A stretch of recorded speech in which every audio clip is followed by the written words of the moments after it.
ఈ మైదానంలో ఎక్కడ నువ్వు నిలవక నువ్వు నశించిపోకుండా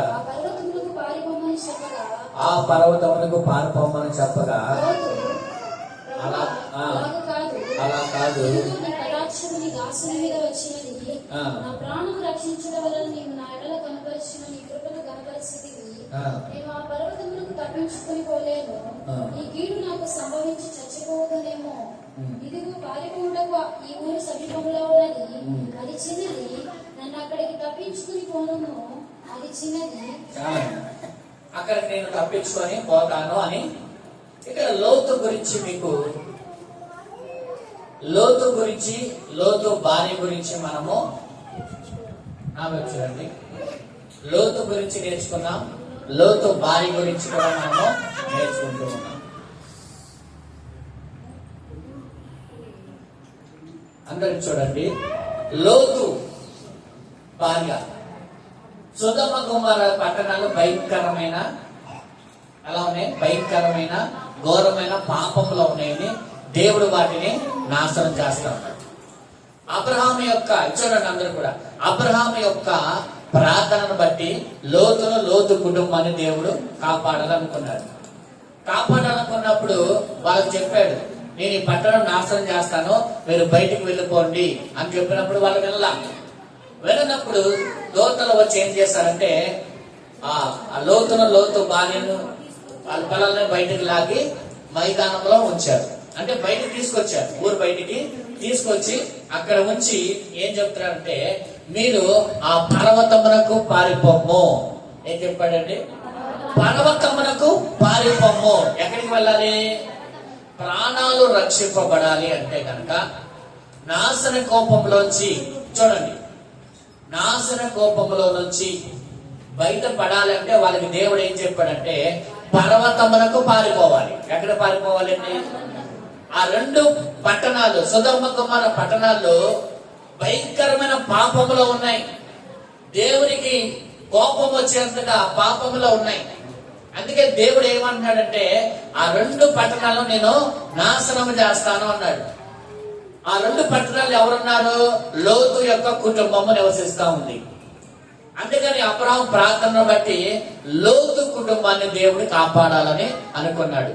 మన ప్రార్థనలే మన కుటుంబాన్ని కాపాడును గాక. మీరు చేసే ప్రార్థనలు మీ కుటుంబాన్ని కాపాడతాయండి.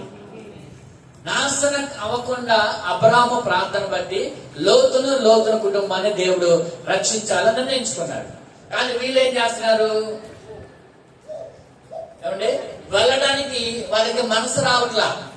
ఆ పట్టణాల నుంచి బయటికి రావడానికి వాళ్ళకి మనసు రావట్లా. కారణం ఏంటి? అక్కడ వాళ్ళకి సంబంధించినవన్నీ కూడా అక్కడే ఉన్నాయి. వారి ఇల్లు, వారి స్థలాలు, లేక వారి పొలాలు ఏమైనా కానీ అక్కడే ఉండడానికి ఇష్టపడుతుంటే దేవుడు అన్నాడు అక్కడ నుంచి వాళ్ళని ఎట్లాగైతే బయటికి లాగి ఏం చేస్తాడు? బయటకి లాగి వాళ్ళ బయట కూర్చోబెట్టి అంటున్నాడు కదా, మీరు ఆ పర్వతములకి పారిపోండి. కానీ ఇక్కడ లోతు అంటున్నాడు, అలా కాదు ప్రభా, నేను ఆ పట్టణానికి నేను పారిపోను, ఈ మైదానంలోనూ నేను ఉంటాను, నీ కృప నా మీదకి రావాలి. ఇక్కడ మనం గమనించవలసిన మాట, ఇది ఉపోద్ఘాతంగా చెప్తున్నాను, నా వైపు చూడండి. ఇక్కడ ఏదైనా ఒక ఆలోచన ఇక్కడ మనం గమనిస్తే లోతు ఆలోచన దేవుని ఆలోచన. నా వైపు చూడండి, లోతు ఆలోచన దేవుని ఆలోచన. దేవుడు ఏమంటున్నాడంటే నేను చెప్పినట్లుగా ఆ పర్వతమునకి పారిపోము అని దేవుడు చెప్తున్నాడు. కానీ లోతు ఏమంటున్నాడు చూడాలి. లోతు ఏమంటున్నాడు? అలా కాదు ప్రభా, నేను అలా వెళ్ళను, అది అలా కాదు ప్రభా, నేను ఈ మైదానంలోనే ఉంటానంటాడు. అంటే మనిషి ఆలోచన విధానము, దేవుని ఆలోచన విధానము రెండు కనబడుతున్నాయి ఇక్కడ. చాలా మంది ఆశీర్వదించబడకపోవడానికి కారణం చెప్పిన, మందిరానికి వచ్చినా, నువ్వు ప్రార్థన చేసినా, నువ్వు ఏమి చేసినా దేవుని ఆలోచనలో కనుక నువ్వు ముందుకు నడవకపోతే నువ్వు ఎక్కడికి వెళ్ళినా అక్కడికి నష్టం ఏర్పడుతుంది. అలాగే రెండవదిగా దేవుని కార్యాలు నువ్వు చూడలేని పరిస్థితి ఏర్పడుతుంది. గుర్తుపెట్టుకోండి, ఎప్పుడు కూడా మన ఆలోచనలో మనం ముందుకి వెళ్ళకూడదు. ఎందుకంటే జరగబోయే భవిష్యత్తు ఏంటో నీకు తెలియదు. రాబోయే కాలంలో భవిష్యత్తులో నువ్వు ఏమవుతావో, నీకేం జరుగుతుందో, నీకు ఎటువంటి ఆపదలు వస్తాయో, నీకు ఎటువంటి పరిస్థితులు వస్తాయో అవి మనకు తెలియదు. ఎవరికి తెలుసు? అవి దేవునికి తెలుసు. అందుకే ప్రభు అంటాడు, నా ఆలోచన నా చిత్తములో మీరు నడిస్తే మీరు దీవించబడతారు. హల్లెలూయా. కానీ లోతేమో తన ఆలోచన ముందుకు సాగాలని ఆశపడుతూ ఉన్నాడు.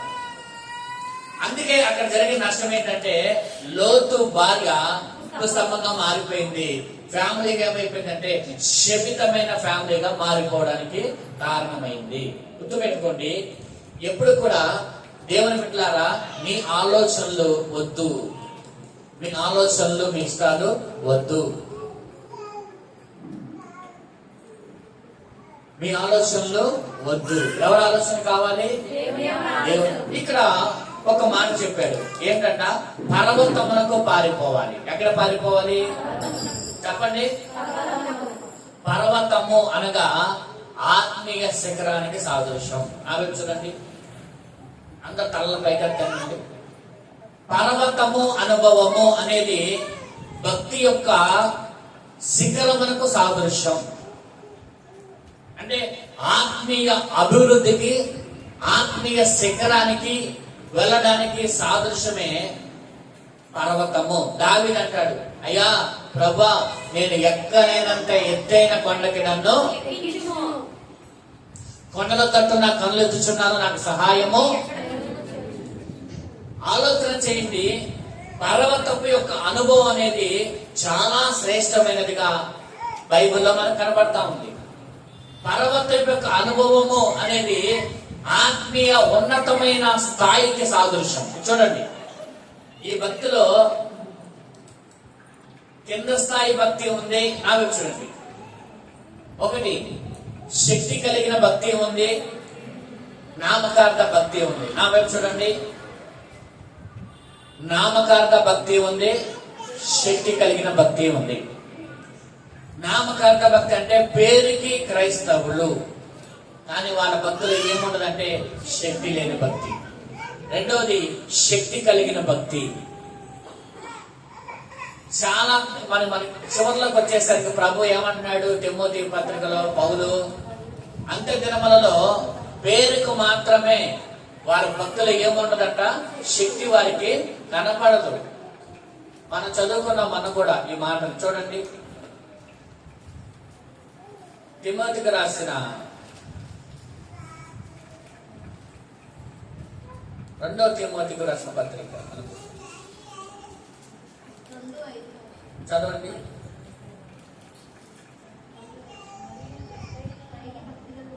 ఆహా, 2:5 కాదు.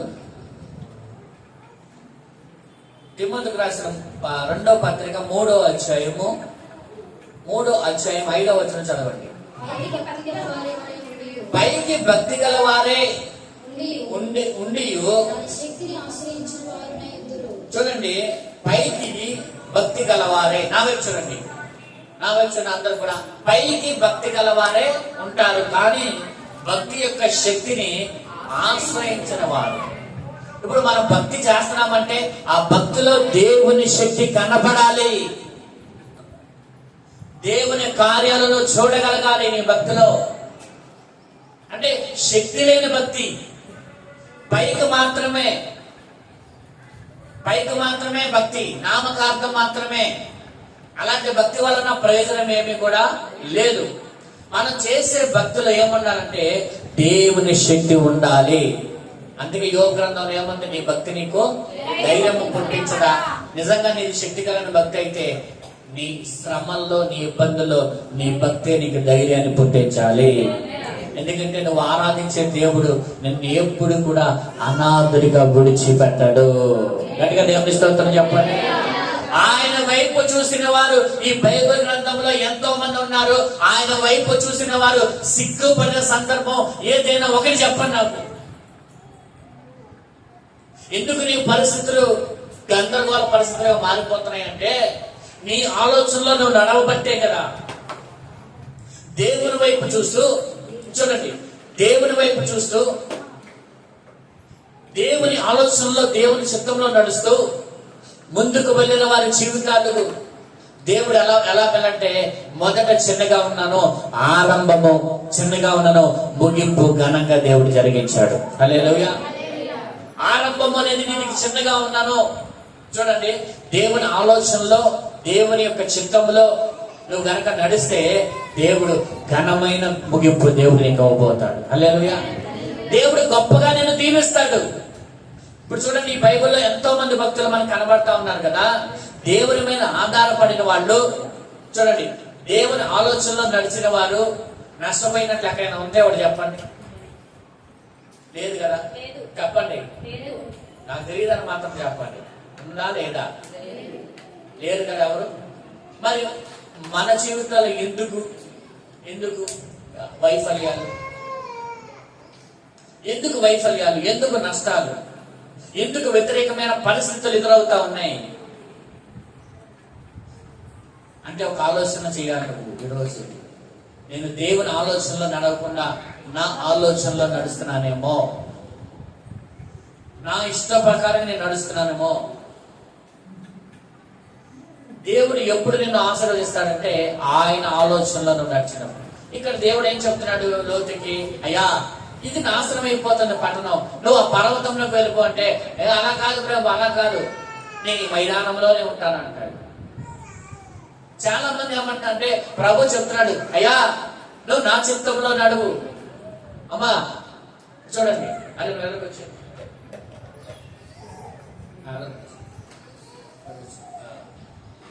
దేవుడు ప్రభు అంటాడు, నువ్వు నా సరెండర్లో ఉండు.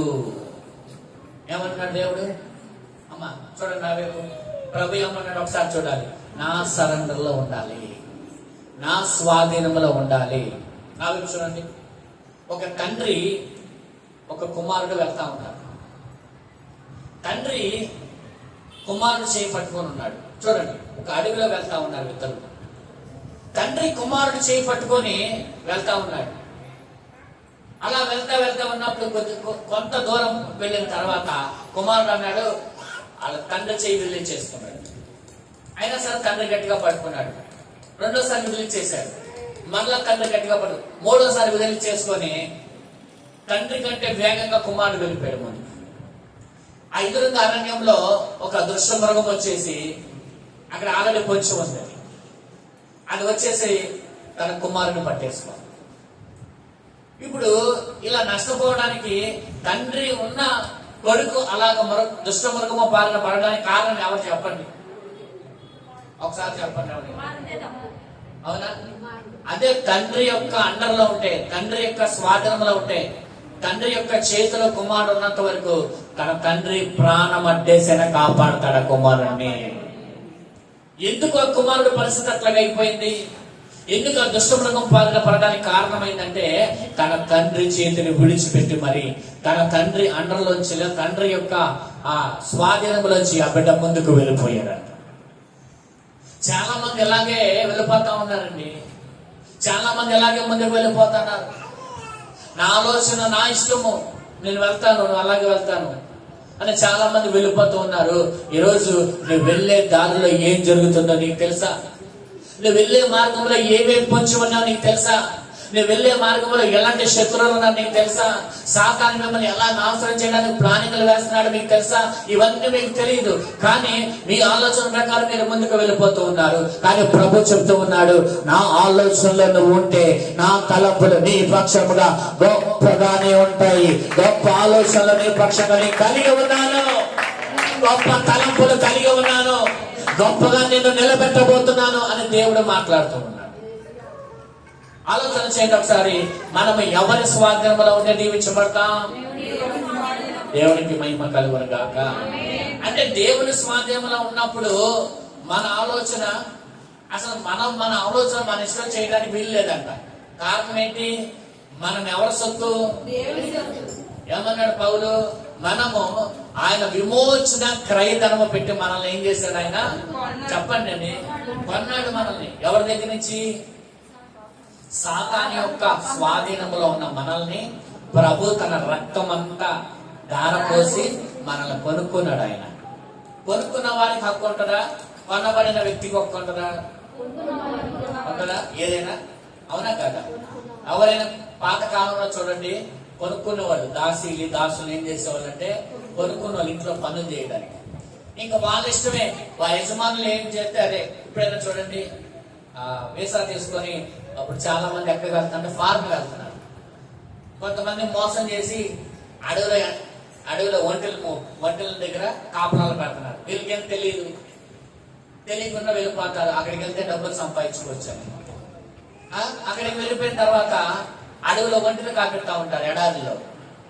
అడవిలో కాదు, ఎడారిలో.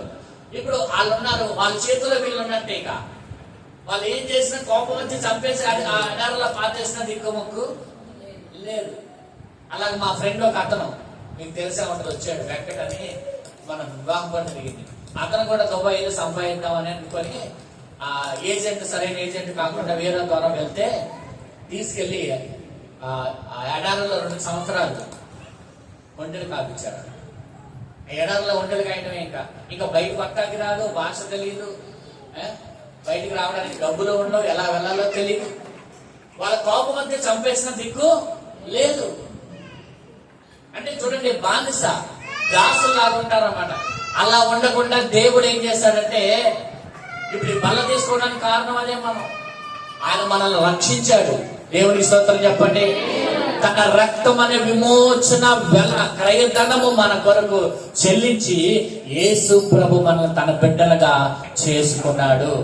ఒక మాటలో చెప్పాలంటే మనల్ని దత్తత తీసుకున్నాడు ప్రభు. ఏం చేసుకున్నాడండి? మనం ఎవరు అంటే ప్రభుకి వారసులం. ఇప్పుడు మనం వారసులం అయితే తండ్రి ఆస్తి హక్కుదారులు ఎవరు? మనమే. కానీ మనం అవి పొందుకోలేకపోతున్నాంగా. నా వైపు చూడండి, ఎందుకు పొందుకోలేకపోతున్నాం అంటే దేవుని యొక్క కృపలో మనం నిలబడట్లేదు కాబట్టి. హల్లెలూయా. అయితే ఈ రోజు మనం నేర్చుకునే అంశం ఏంటంటే పర్వతమునకు పారిపోవాలి. చెప్పండి, ఎక్కడికి వెళ్ళాలి? పర్వతమునకు వెళితే రక్షింపబడతారు. పర్వతముల మీద నిలబడితే నష్టపోకుండా కాపాడబడతారు. పర్వతముల మీదకు వెళ్తే దీవించబడతారు అనేది మనం నేర్చుకునే అంశం. హల్లెలూయా. చూడండి, బైబిల్లో ఎన్ని పర్వతాలు ఉన్నాయి చూడండి. ఎవరో మాట్లాడకూడదు. మొదటిగా సీనాయి పర్వతం. ఏం పర్వతం? సీనాయి పర్వతం మీద ఏం జరిగింది చెప్పాలి. మోషేకి దేవుడు ప్రత్యక్షమయ్యి అక్కడే ధర్మశాస్త్రాన్ని మోషేకి దేవుడు ఇచ్చాడు. తర్వాతకి ఇంకో పర్వతం, మోరియా పర్వతం. చెప్పండి. అబ్రహాము తన కుమారుడైన ఇస్సాకుని బలిచ్చిన పర్వతం. ఇస్సాకు తన తండ్రి బలి కొరకు సమర్పించుకున్న పర్వతం. అంటే సమర్పణ పర్వతం. సమర్పణ పర్వతం. మూడవది హోరేబు పర్వతం. హోరేబు పర్వతం మీద ఏం జరిగింది? ఏలియా. చెప్పండి. ఏలియా దేవుని గొప్పతనాన్ని తెలియజేసిన పర్వతం. దేవుని పర్వతం. హోరేబు పర్వతం అంటే ఏంటి?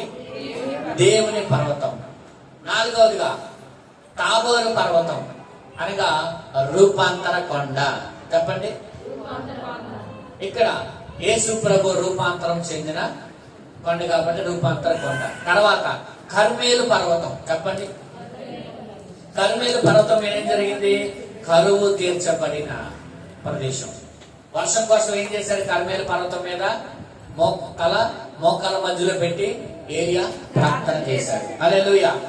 తర్వాత ఒలీవ కొండ, యేసు ప్రభు ఆరోహణమైన పర్వతం. ఇది ఒలీవ కొండ. మళ్ళీ యేసు ప్రభు ఎక్కడికి వస్తాడంట? ఒలీవ కొండ మీద. యేసు ప్రభు ఎక్కువ ప్రార్థన చేసింది కూడా ఒలీవ కొండల మీదే. హల్లెలూయా. తర్వాత గొల్గొతా పర్వతం, యేసు ప్రభుని సిలువ వేసిన పర్వతం, మనకి విమోచన వచ్చిన పర్వతం. ఏదండి? గొల్గొతా పర్వతం. దాని పేరు కపాల కొండ కూడా అంటారు. ఏమంటారు? కపాల కొండ అని కూడా అంటారు. తర్వాత ఆరారాతు పర్వతం, 8వదిగా. ఏ పర్వతం? ఆరారాతు పర్వతం మీద ఏం జరిగిందంటే ఓరణ సురక్షితంగా నిలిచి ఉన్న పర్వతం. 8వది. 9వది సియోను పర్వతం, అనగా పరలోక పర్వతం. ఇంకొకటి ధన్యతల పర్వతం లేదా ధన్యతల కొండ అంటారు. యేసు ప్రభు కొండ మీద ప్రసంగం చేశాడే, అదొక పర్వతం. ఎన్ని పర్వతాలు, ఎన్ని కొండలు పర్వతాలు మనకు కనపడి అంటే 10 రకాలు కనపడి. చెప్పండి, ఎన్ని? 10 రకాలు. ఈ 10 పర్వతాలు మనకు తెలుసు. అందులో ఈ రోజు మనం ఒక పర్వతం గురించి నేర్చుకున్నాం. మత్తయి సువార్త 17వ అధ్యాయము 1 నుంచి 5 వచనాలు. మత్తయి సువార్త 15వ అధ్యాయం. ఆ సమయమున యెరూషలేము నుండి శాస్త్రులు పరిసయ్యులు యేసు యొద్దకు వచ్చి 17వ వచనం. 6 6 దినములైన తరువాత దినములైన తర్వాత యేసు పేతురుని, యాకోబును, సహోదరుడైన యోహానును వెంటబెట్టుకొని ఆ, ఎత్తైన యొక్క కొండ మీదకి ఏకాంతముగా పోయి ఆ. వారి ఎదుట రూపాంతరము పొందెను. వారి ఎదుట రూపాంతరం పొందెను. ఆ.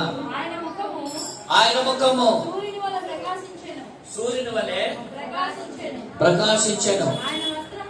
ఆయన వస్త్రములు వెలుగు వలె తెల్లని వాయెను. వెలుగు వలె తెల్లని వాయెను. ఇదిగో మోషేయు, మోషేయు, ఏలీయాయు ఏలీయాయు కనబడి ఆయనతో మాట్లాడుచుండిరి. ఆ. అప్పుడు పేతురు, అప్పుడు పేతురు, ప్రభువా, ఆ, మనం ఇక్కడ ఉండటం మంచిది. ఆ. నీకు ఇష్టమైతే ఇక్కడ నీకు ఒకటి మోషేకు, ఒకటి ఏలీయాకు, ఒకటి మూడు పర్ణశాలలు కట్టుదామని యేసుతో చెప్పాడు. అతడు ఇక్కడ మాట్లాడుచుండగా ఇదిగో ప్రకాశమైన ఒక మేఘము వారిని కమ్ముకొనెను. ఒక మేఘము వారిని కమ్ముకొనెను. ఇదిగో ఈయన నా ప్రియ కుమారుడు, ఈయన యందు నేను ఆనందించున్నాను. ఈయన మాట వినడని యొక్క శబ్దము ఆ మేఘం. ఈయన మాట వినుడి. దేవుని స్తోత్రం చెప్పండి. ఈయన మాట వినడని ఒక శబ్దము ఎక్కడి నుంచి వచ్చిందంట? ఇప్పుడు మనం నేర్చుకునే కొండ పేరు రూపాంతర కొండ. చూడాలి అందరూ. దేవుని స్తోత్రం చెప్పండి. అందరు ఇక్కడే ఉన్నారుగా. మనం 10 పర్వతాల గురించి మీకు చెప్పా. బైబిల్లో పర్వతాల గురించి చెప్పా. అందులో ఇప్పుడు మనం ఒక పర్వతం గురించి మాట్లాడుకుంటున్నాం. ఏ పర్వతం అది? రూపాంతర కొండ. దానినే తాబోరు కొండ అంటారు. తాబోరు పర్వతం అని కూడా పిలిచారు. రూపాంతర కొండ అసలు పేరు తాబోరు కొండ. యేసు ప్రభు ఆ కొండ మీద రూపాంతరం చెందాడు కాబట్టి కాల పరిమితుల అది ఏమొచ్చిందంటే కాలక్రమేణా అది రూపాంతర కొండగా పిలువబడింది. అర్థమైందా? ఆయన ప్రార్థన చేయగా ఆ కొండ మీద ఏకాంతముగా ప్రభు ప్రార్థన చేయగా ఆయన ముఖం ఎలా మారిందంట? సూర్యుని వలె ప్రకాశించెను. ఆయన వస్త్రము వెలుగు వలె తెల్లని ఆయను అని రాయబడింది. ఇక్కడ మనం గమనించవలసిన మాట ఏంటంటే ఈ రూపాంతర కొండ దగ్గరికి యేసు ప్రభు వారు వెంట పెట్టుకొని అనే మాట ఇక్కడ రాయబడింది. 3 వెంట పెట్టుకొని వెళ్ళాడంట. ఎంతమందిని చెప్పండి? ఈ పక్క చెప్పండి. ఎంతమందిని? ఇక్కడ చెప్పండి, ఇక్కడ చెప్పండి. 3. శిష్యులు ఎంతమంది? ఆయన 3 ఎందుకు తీసుకెళ్ళి 12 మంది శిష్యులు యేసు ప్రభుకి ఇష్టమా కాదా? యేసు ప్రభు పక్షపాత? దేవుడు ఎప్పుడు కూడా పక్షపాత లాగా. దేవుడు పక్షపాత అయితే అనీతి మంత్రుల మీద నీతి మంత్రుల మీద ఒకే రకమైన ఎండ, ఒకే రకమైన వర్షం కురిపించేవాడు. కురిపించదు కదా. ఇప్పుడు దేవుడు పక్షపాత అయితే మంచోళ్ళ మీద వర్షం కురిపించి చెడ్డోళ్ళ మీద వర్షం కురిపించకుండా చేయొచ్చుగా. మంచోళ్ళ మీద ఎండ, చెడ్డోళ్ళ మీద ఎండ లేకుండా చేయొచ్చు కదా. కానీ సృష్టి అంతటి మీద దేవుడు ఒకే రకంగా చేస్తున్నాడు. దేవుడు అన్యాయస్తుడా? కాదు కదా. అయితే ఇప్పుడు మరి ఎందుకని 3 తీసుకెళ్ళాడు? కూర్చోవాలి. దేవుడు ఎందుకు 3 తీసుకెళ్ళాడు? 12 మంది శిష్యులు కదా. అదే మనం నేర్చుకోవాలి. వెంట పెట్టుకుని మరి 3 తీసుకెళ్లి వాళ్ళ ఎదుట ఆయన రూపాంతరం చెందాడట. ఆయన ఎదుట, వాళ్ళ ఎదుట తన రూపాన్ని మార్చుకున్నాడు. ఎందుకని మిగతా వాళ్ళకి ఆ ధన్యత లేదు? ఇక్కడ 3 మాత్రమే రూపాంతర కొండకి ఎక్కగలిగారు. 3 మాత్రమే రూపాంతర కొండ యొక్క ప్రభు యొక్క ప్రత్యక్షత చూడగలిగారు. మందిరంలో ఎంతమంది ఉన్నారు అనేది కాదు, కానీ దేవుడు ఎవరిని దర్శిస్తాడు అనేది ప్రాముఖ్యమైనది. హల్లెలూయా. ఇప్పుడు 12 మంది శిష్యులు ఉన్నారు, కానీ 12 మందికి లేని ఆ గొప్ప ధన్యత పేతురు, యోహాను, యాకోబుకే దక్కింది. వాళ్ళ ముగ్గురిని రూపాంతర కొండ మీదకి తీసుకెళ్లాడట. అది ఎత్తైన కొండ అంట. అక్కడికి తీసుకెళ్లి వాళ్ళ ఎదుట తన రూపాంతరం చెందాడట. ఆ రూపాంతరం చెందిన ఆ ప్రత్యక్షత వాళ్ళ ముగ్గురు చూడగలిగారు. రెండవది ఏలియాను, ఇంకా ఉన్నారు అక్కడ మోషే. ఏలియా ఏమో ప్రవక్తల అధిపతిగా నిలబడ్డాడు. ఏలియా ఏమో ప్రవక్తల అధిపతిగా రోషము కలిగిన ప్రవక్తగా నిలబడితే, మోషే ఏమో ధర్మశాస్త్రానికి అధిపతిగా, ధర్మశాస్త్రాన్ని తీసుకొచ్చిన వాడిగా అక్కడ నిలబడ్డాడు. ఒక నాయకుడిగా ఇశ్రాయేలు ప్రజలు నడిపించిన, ఒక మాటలో చెప్పాలంటే దేవుడికి నమ్మకమైన వ్యక్తిగా ఉన్న వ్యక్తి నిలబడ్డాడు. అవునా కదా? ఇప్పుడు వీళ్ళు ముగ్గురిని తీసుకెళ్ళడానికి కారణాలు ఏంటి? 12 మంది ఉన్నారు, ముగ్గురికి ఎందుకు దక్కింది? అందరూ చాలా మంది, అందరూ మందిరానికి వస్తున్నారు, కానీ ఆశీర్వాదాలు ఎందుకు అందరికి రావట్లా? నా వైపు చూడాలి. ఒక క్లాసులో 30 మంది పిల్లలు ఉన్నారనుకోండి, ఒకరికి ఎందుకు ఫస్ట్ వస్తాయి? ఏమండి, అందరికి ఎందుకు రాదు? శ్రద్ధగా, అంటే ఒకటి క్రమము తప్పకోకుండా స్కూల్కి వెళ్ళాలి ఫస్ట్. 2, టీచర్ చెప్పింది చక్కగా వినాలి. 3వది వారి యొక్క మైండ్, వారి యొక్క శ్రద్ధ చదువు మీదే ఉండాలి. ఇలా పెట్టినోడు ఫస్ట్ వస్తాడు. స్కూల్కి సరిగ్గా వెళ్ళనోడు, అవునా, టీచర్ చెప్పిన పాఠాలు సరిగ్గా వినలేనోడు, శ్రద్ధ చదువు మీద లేనోడు, ఎలా వస్తాయి మార్కులు? వస్తాయా? కానీ మందిరానికి వచ్చిన వాళ్ళు కూడా ఇలాగే ఉన్నారు చాలా మంది. ఇక్కడ గమనించాలి. ఇప్పుడు ఎందుకు దీవించబడలేదంటే, ఒకటి క్రమముగా మందిరానికి రావట్లేదు కొంతమంది. ఒక మాట చెప్తాను వినండి. నువ్వు ఎక్కడో ఉండడం, ఎక్కడెక్కడైనా నువ్వు గడిపిన దానికంటే దేవుని పాదాల దగ్గర గడపడం అనేది ఆశీర్వాదమా కాదా చెప్పండి. హల్లెలూయా. ఎక్కడైనా నీ సమయం అనేది వృధా పోతుందేమో గానీ దేవుని సన్నిధిలో గడిపిన ఒక్క రోజు 1000 దినముల కంటే శ్రేష్టమైన లేఖనములు రుజువుపరుస్తున్నాయి. హల్లెలూయా. అంటే దేవుని సన్నిధిలో గడిపే ప్రతి క్షణము అది నిన్ను ఆశీర్వాదానికి అవకాశంగా మారుస్తుంది కాదా? మొదటిగా క్రమముగా రావాలి, రెండోదిగా శ్రద్ధగా వినాలి. టీచర్ చెప్పిన ఆ పాఠాలు పిల్లలు ఎలా విన్నారు, అట్లాగే సేవకుడు దైవజనుడు చెప్పిన ఆ మాటలు మీరు ఏం చేయాలి? శ్రద్ధగా. కొంతమంది ఎక్కడ కూర్చుంటారు, కానీ వాళ్ళ ఆలోచన ఎక్కడో ఉంటారు. ఎక్కడ ఉంటారండి? నా వైపు చూడండి. అందరూ కూడా ఇక్కడే ఉంటారు కూర్చొని, కానీ వాళ్ళ ఆలోచన చెప్పండి. మీరు ఇక్కడే కూర్చుంటారు కొంతమంది, కానీ మీ ఆలోచన కొంతమంది ఎక్కడెక్కడో ఉంటాయి. నాకు తెలియదులే, కానీ మామూలుగా వెళ్ళిపోతా ఉంటాయి. ఇప్పుడు ఆలోచన అక్కడ ఉంది, మనుషులు మీరు ఇక్కడ ఉన్నారు, కానీ చెప్పిన మాట మీకు ఎక్కుతుందా? ఎలా ఎక్కింది? బాడీ ప్రజెంట్, మైండ్ ఆబ్సెంట్ అయితే ఎట్లా ఎక్కింది? ఎక్కదు కదా. ఎక్కిందండి. మీరు ఇక్కడే ఉంటారు, కానీ ఆలోచన ఎక్కడికి వెళ్ళిపోతుంది? ఇంటికి వెళ్ళిపోద్ది, వేరే మాట వెళ్ళిపోద్ది, ఎక్కడెక్కడికో సంథింగ్, ఏదైనా కానీ ఏదైనా వెళ్ళిపోతుంది. అలా వెళ్తే మరి దేవుని మాటలు నీ హృదయంలోకి నాటబడవు కదా. ఎప్పుడైతే హృదయంలో నాటబడకపోతే అవి ఎలా ఫలిస్తాయి నీ జీవితంలో? వాక్యానుసారంగా వాక్యాన్ని ధ్యానించిన వాడు ధన్యుడు, వాక్యానుసారంగా జీవించేవాడు వర్ధిల్లుతాడు అంది. అవునా కదా? మరి అవి మీలో నాటబడకుండా సాధన ఏం చేస్తాడు? అవి విత్తనముల గురించి ఉపమానం మనందరికీ తెలిసిందే కదా. అవునా కాదు? చెప్పండి, ఆలోచన చేయండి. 3వది శ్రద్ధ లేకపోవడం. చెప్పండి చెప్పండి. ఇక్కడ మనకి మీకు 3 విషయాలు చెప్తాను, త్వరగా ముగించేస్తా. ఇంకొక 10 నిమిషాల్లో నేను వర్తమానం ముగించేస్తాను, ఎందుకంటే మన ముందున్న భోజన కార్యక్రమాలు ఉన్నాయి కాబట్టి. 1, శిష్యుల్లో వీళ్ళ ముగ్గురినే ప్రభు ఎందుకు వెంట పెట్టుకుని వెళ్ళాడు? వెంట పెట్టుకొని వెళ్ళడం అంటే ఇష్టమైన వారిని వెంట పెట్టుకొని వెళ్తారు కాదా? అవునా? ఇప్పుడు నేను ఎవరినైనా వెంట పెట్టుకొని వెళ్తాను అనుకోండి, వాళ్ళంటే నాకు ఇష్టమైతే వెంట పెట్టుకుంటాను. 3 విషయాలు. 1, యేసయ్య బోధయందు, ఆయన కార్యాలందు ఆసక్తి కలిగిన వారుగా ఉన్నారు. ముగ్గురు మాట్లాడుతున్నారు. ఎవరు? నా వైపు చూడండి. యేసయ్య కార్యముల యందు, ఆయన బోధల యందు ఆసక్తి కలిగిన వారుగా ముగ్గురున్నారు. ఎప్పుడు చూడండి ప్రభు యందు ఆసక్తి కలిగి ఉండాలి. చెప్పండి. ఎప్పుడైతే ప్రభు యందు ఆసక్తి తుది వరకు మీకు ఉంటుందో అప్పుడే దేవుని కార్యాలు మనం చూడగలమని ఎబ్రీ గ్రంథకర్త మాట్లాడుతున్నాడు. హల్లెలూయా. మీ ఆసక్తి ఎప్పటి వరకు ఉండాలంట? తుది మట్టుకు ఉండాలి. ఎప్పటి వరకు చెప్పండి. ఇప్పుడు ఆ ప్రభు అంటే ఇప్పుడు ఆసక్తి ఉంది. ఏదో చిన్న సమస్య వచ్చింది అనుకోండి, ఏం చేశాడు ప్రభు, ఏమైపోతామని ఆసక్తి.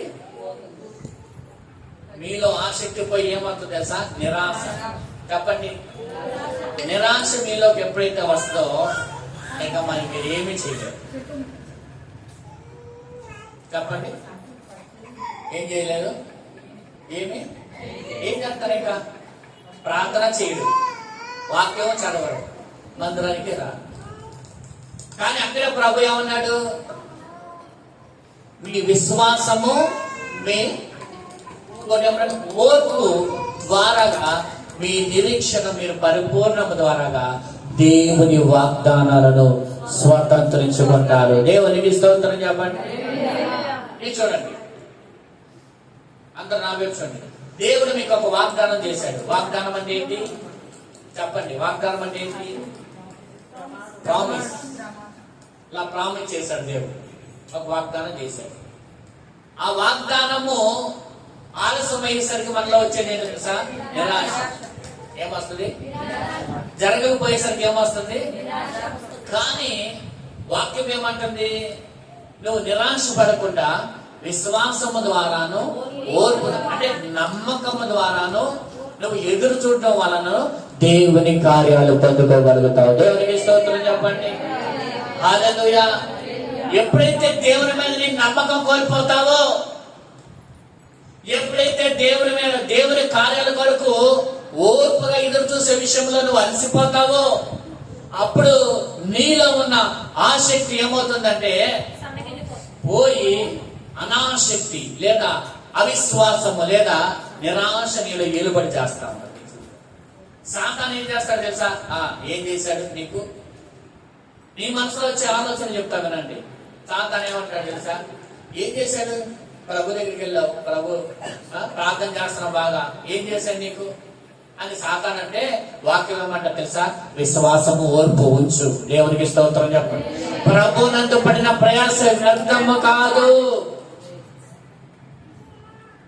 ప్రభు నందు పడే ప్రతి ప్రయాస ఎక్కడో ప్రయాస పడినది వ్యర్థమైపోతుందేమో గాని దేవుని యందు ప్రయాస వ్యర్థము కాదు. దేవుడు ప్రయాస అంటే ఏం ప్రయాస పడుతున్నారండి మీరు?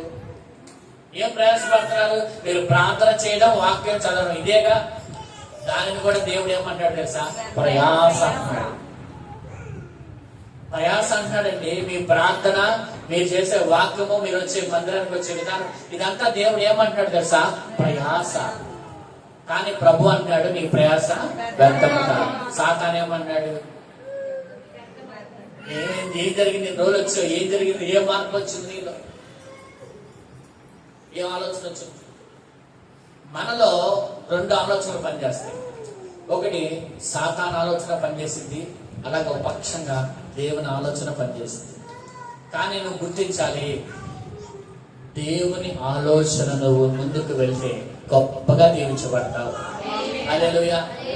అదే ఏమంటే సాతాను ఏం చేసిందంటే నిన్ను వెనక్కి లాగడానికే చూసింది. అంటే నీకు నిరాశ కలిగించడం. ఒకటి సాతాను చేసే పని ఏంటంటే దేవుని మీద నీకు నమ్మకం లేకుండా చేయడం.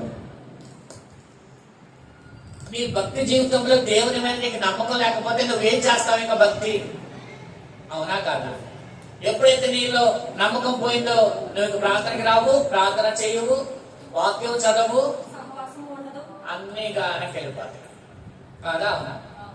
ఇక సావాసంలో ఉన్నాను కూడా నువ్వు ఇష్టపడవు. మంట ఎప్పుడైతే పెడతామో అప్పుడు ఏదైనా ఉడికింది కదా. పొయ్యిలో మంట పెడితేనే, ప్రార్థన అనే మంట మనం పెడితేనే మనం ఏదైనా పొందుకోగలుగుతాం. అదే నాలుగు కట్టెలు పెడితే త్వరగా ఉడికింది, ఒక గంట అయితే లేటుగా ఉడికింది. అందుకని సహవాసం ఉండాలి, వ్యక్తిగతంగా ఉండాలి, అలాగ ప్రార్థన అనే మంట ఎప్పుడైతే పెడతామో అప్పుడు దేవుని కార్యాలు మనం చూడగలుగుతాం. హల్లెలూయా.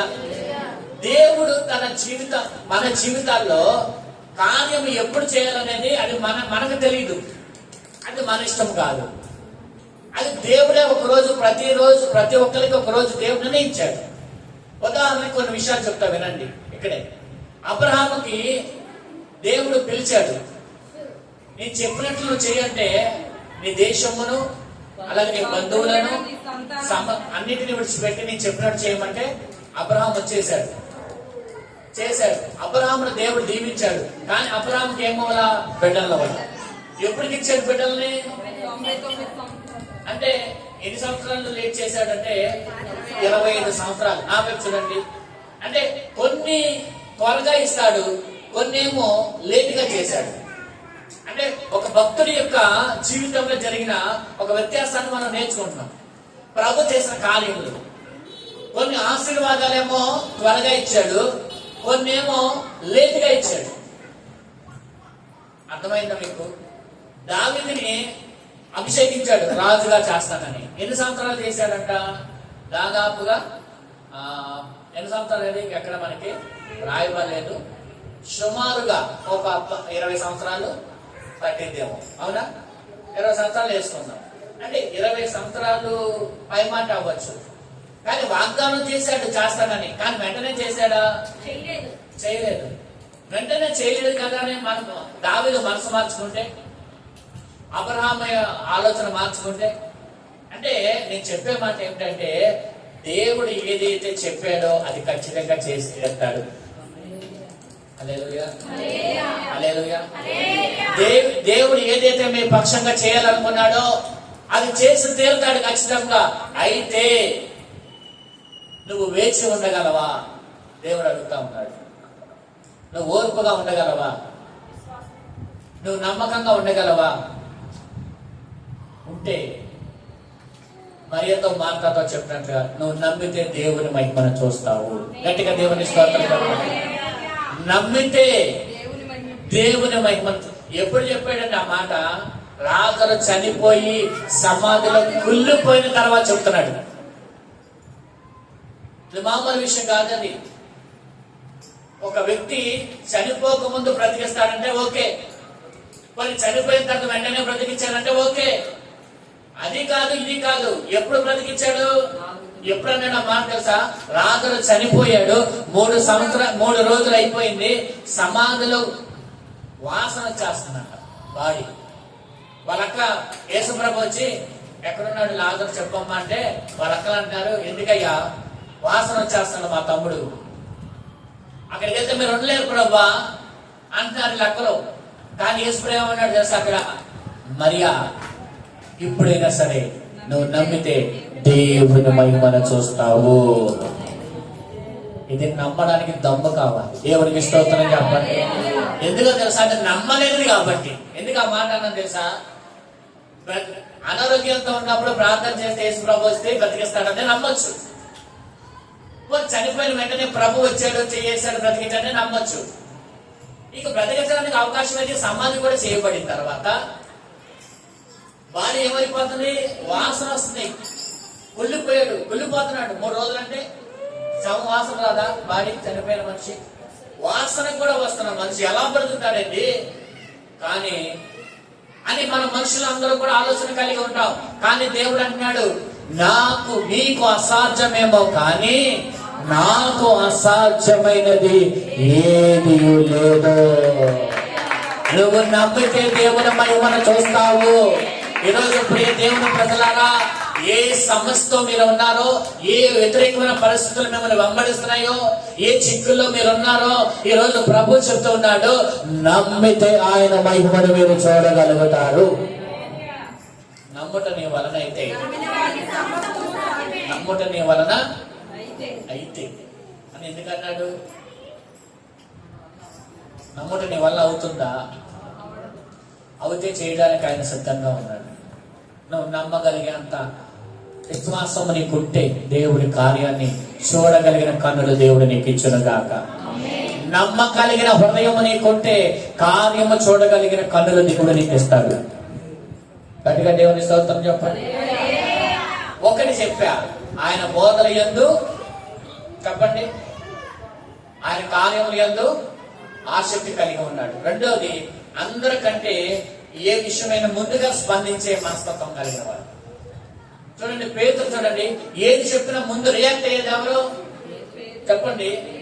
అంటే దేవుని పరిచర్య, దేవుని పని అనగా దేవుడు ఏది చెప్పినా ముందుగా స్పందించే, ముందుగా రియాక్ట్ అయ్యే స్వభావం వీళ్ళకు ఉంది. అందుకే ముగ్గురిని తీసుకెళ్లారు. ఇప్పుడు మీరు అందరూ ఉన్నారండి, ఏదైనా పని చెప్పారు అనుకోండి, ఈయన త్వరగా ముందుకు వస్తున్నాను అనుకోండి, నేను ఎవరు తీసుకెళ్తే ఏదైనా పని వస్తే స్పందించే వాళ్ళని, తొందరగా రియాక్ట్ అయిన వాళ్ళని, తొందరగా వచ్చే వాళ్ళని తీసుకెళ్తాను. లేట్ గా రియాక్ట్ అయ్యి పిలిచిన రాకపోయినా తీసుకెళ్తానా? అందుకే ప్రభు ఇలా ముగ్గురిని తీసుకెళ్ళడానికి కారణం ఏంటంటే వీళ్ళు త్వరగా స్పందించే ఒక గుణము కలిగిన వారు. ఏ విషయమైనా, అది పరిచర్య అయినా ఏదైనా సరే త్వరగా స్పందించే హృదయం కలిగిన వారుగా ఉన్నారు. దేవుని యొక్క పరిచర్య విషయంలో ఏదైనా ఎలా ఉండాలి తెలుసా? త్వరగా స్పందించాలి, త్వరగా నిర్ణయాలు తీసుకోవాలి. గుర్తుపెట్టుకోండి. ఇప్పుడు ఒక మాట చెప్పా, ఉదయకాలం ప్రార్థన చేయండి, దేవుడు దీవిస్తాడు. చేద్దాంలే, తర్వాత ఒక వారం ఆగి, తర్వాత లేదా ఒక రోజు తర్వాత, ఇట్లా కాదు. వెంటనే నిర్ణయం తీసేసుకోవాలి, దాన్ని అమలు చేసేయాలి, దాన్ని ఆలస్యం చేయకూడదు. దేవుని పని విషయంలో, దేవుని విషయంలో, నిర్ణయం విషయంలో, దేవుని ఆలోచన విషయంలో ఏదైనా వెంటనే తీసుకోవాలి, దాన్ని ఆలస్యం చేయకూడదు. ఆలస్యం చేస్తే నీలో సాతాను అనేకమైన ఆలోచన కలిగించి వెనకలాగేస్తాడు. అర్థమైందా? అందుకని ఏం చేయాలి? వెంటనే స్పందించాలి. మూడోదిగా యేసయ్యని అంటి పెట్టుకొని ఉన్నారు. ఎక్కడికి వెళ్ళి ఏం చేశారు? అంటి పెట్టుకుని. అంటే యేసయ్యకి ఎక్కడికి వెళ్ళా వీళ్ళు వెంటే ఉండేవాళ్ళు. అందుకే వాళ్ళని తీసుకెళ్ళారు. నాకు ఎవరైతే నా పక్కన ఉంటారో నేను వాళ్ళని తీసుకెళ్తా ఎక్కడికైనా. ఎవరైనా అంతే, మీకు ఎవరో ఎప్పుడు ఎవరి పక్కన ఉంటే ఎక్కడికైనా వాళ్ళని తీసుకెళ్తారు. తీసుకెళ్ళరా? ఇప్పుడు బయటకు వెళ్ళాలి, మీకు ఎవరైతే పక్కన ఎక్కువగా మీ పక్కన మీతో మాట్లాడుతూ ఉంటారు, కొంచెం బయటకు వెళ్తాను రా మా తోడు అంటారు కదా. అంతేగాని ఎవరు నీకు తోడుగా లేనో తీసుకెళ్తారా? పక్కన లేనో తీసుకెళ్తారా? అందుకని మూడోదిగా మనం చూస్తే యేసయ్యని అంటి పెట్టుకొని ఉండాలి. అంటే యేసయ్యకి ఎప్పుడు దగ్గరగా ఉండాలి. చెప్పండి, యేసయ్యకి ఎప్పుడు కూడా దగ్గరగా ఉండాలి. అలా దగ్గరగా ఉంటే ఆయన తన ప్రత్యక్షతను నీకు చూపించును గాక. హల్లెలూయా. ఇంకొక మాట చెప్పిన మాటలను ముగిస్తున్నాను. రూపాంతరం చెందాడు యేసయ్య. అంటే ఒక రూపము కలిగి ఉన్న, మనిషి రూపంలో కలిగి ఉన్న యేసయ్య ఎలా మారాడంట? సూర్యుని వలె ముఖము ప్రకాశించింది. రెండోది, వస్త్రములు తెల్లగా మార్చబడ్డాయి. రూపాంతరం చెందాలి. నా వైపు చూడండి. రూపాంతర కొండ అనుభవం అంటే ఒక మనిషి రూపాంతరం చెందితే దేవుడు ఖచ్చితంగా దీవిస్తాడు. రూపాంతరం అంటే ఏంటి చెప్పండి? మనకున్న రూపం మారి ఒక క్రొత్త రూపం రావాలి. గొంగలి పురుగు చూడడానికి అసహ్యంగా ఉంటుంది. అది పక్కన చిరాకే మనకి. ఈ ఒంటి మీద బాగితే అమ్మో ఇంకేమన్నా ఉందా? అవునే కదా. గొంగలి పురుగు తీసేది మేము ఏదైతే అబ్బా బాగా ఉంచుకుంటారా ఎవరైనా? చిన్నగొగ్గలికైతే అంటే బటర్ఫ్లై, అదేనా ఇంగ్లీష్ లో. చిన్నగొచ్చలకైతే అందరూ కూడా చక్కగా, అదే గొంగలి పురుగు అయితే రెండు ఒకటేగా. చెప్పండి, రెండు ఒకటేగా. మరి ఎందుకంటే ఆడ గొంగలి పురుగు రూపాంతరం చెంది సీతాకోకచిలుకగా మారితే అది అందరికి ఇష్టమైనదిగా మారింది. అందముగా ఉంటుంది, అది అందరికి ఇష్టమైనదిగా ఉంటుంది, ఆకర్షణీయంగా కూడా ఉంటుంది. అలాగే పాత జీవితం రూపాంతరం చెంది నూతన సృష్టిగా మార్చబడాలి. అప్పుడు నువ్వందరికి ఎలా ఉంటావంటే ఇష్టముగా, ఆకర్షణీయంగా, అందంగా మారుతారు. హల్లెలూయా. రూపాంతరం చెందాలి. ప్రతి వ్యక్తి కూడా గొంగలి పురుగు దశ నుంచి సీతాకోకచిలుకగా రూపాంతరం చెందుదురుగాక. ఏమవ్వాలంటే చెప్పాలి ప్రతి వారు కూడా. రూపాంతరం అనేది మోషే సీనాయి కొండ మీదకి వెళ్ళి తిరిగి వచ్చేటప్పుడు ముఖం ఎలా మారిందంట? ప్రకాశవంతముగా మారింది. హల్లెలూయా. ఒకే ఒక్క మాట ముగింపులో, నీ యొక్క మీ భవిష్యత్తు మారాలి. నా వైపు చూడండి, మీ భవిష్యత్తు మారాలి, మీ కుటుంబ పరిస్థితులు దీవెనకరంగా మారాలంటే ప్రతి వారు కూడా రూపాంతర అనుభవము ఉండాలి. పాత స్వభావం పోయి నూతనమైన స్వభావము మనలోకి రావాలి. అప్పుడు దేవుడు మనల్ని ఖచ్చితంగా దీవించును కాక. ఈ వాక్యము దేవుడు దీవించును కాక. 3 మాటలు చెప్పాను. ఎందుకు వాళ్ళ ముగ్గురిని దేవు ప్రభు పక్కన పెట్టుకుంటానంటే, 1 ఆసక్తి కలిగి ఉన్నారు, 2 స్పందించే గుణం కలిగి ఉన్నారు, 3 ఆయనకి అంటికి పెట్టుకొని ఉన్నారు. అందుకే ప్రభు వాళ్ళ ముగ్గురిని వెంట పెట్టుకొని తీసుకువెళ్ళాడు. ఈ వాక్యము దేవుడు దీవించును గాక. ఈ సమయంలో బల్లారాధన సందర్భంగా అందరం కూడా ప్రార్థన చేసుకుందాం. అందరం కూడా మోకరించి ప్రభు బల్ల కొరకు అందరం